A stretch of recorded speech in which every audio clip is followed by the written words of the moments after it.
Nah, ini menarik ya. Ini cara berpikir orang awam, sederhana sekali. Karena dalam kenyataan hidup kita ini, sering teknologi atau perkembangan zaman, perkembangan teknologi itu dipertentangkan dengan agama. Ada sejumlah pemuka agama di negeri ini yang mengharamkan, artinya, atau ini bukan Islam aja, ini berlaku di hampir semua agama, yang menolak ya kemajuan teknologi dan selalu tanda kutip menganggap bahwa teknologi itu tidak baik, jahat dan seterusnya.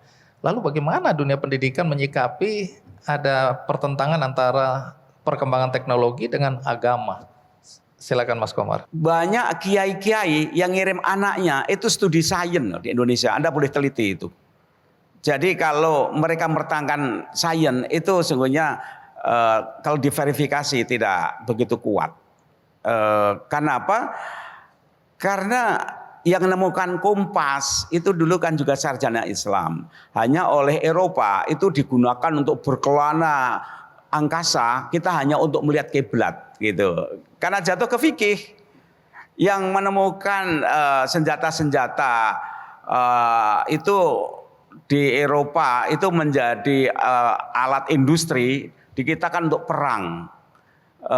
Kemudian teknologi jam misalnya itu untuk sekedar mengetahui kapan waktu sholat. Kemudian ilmu hisab untuk menentukan kapan datangnya puasa, itu pun ribut gitu kan. Sementara di sana itu dikembangkan untuk astronomi, studi angkasa. Jadi ada satu sikap. Maka ketika dia bilang kembali kejayaan, itu kembali dalam arti sikapnya. Kalau capaian sayanya dunia Islam sekarang somehow lebih tinggi dibanding abad tengah gitu.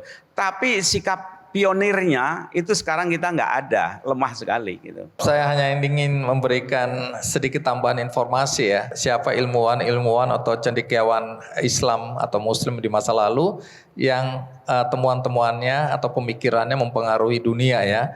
Ini ada beberapa, misalnya Ibnu Sina ya, yang sering kita kenal, ini ilmuwan di bidang kedokteran dan filsafat.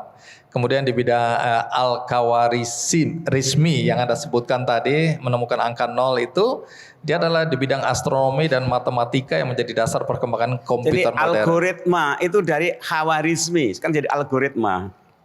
Ya, jadi teman-teman yang mungkin belum tahu, saya juga googling ya. Ismail Al-Jazari, pembuat robot pertama dan dikenal dengan julukan Bapak Robotika. Umar Khayyam, matematikawan, astronom, filsuf sekaligus penyair. Terus kemudian ada Abbas Ibnu Firnas ya, pencipta ide pesawat.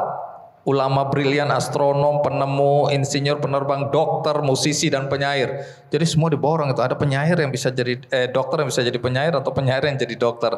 Dan Ibnu Khaldun tadi yang disebutkan Bapak Sosiologi dan Ekonomi Islam. Jadi banyak, ini baru beberapa ini. Kalau diteruskan 20 lebih ada itu.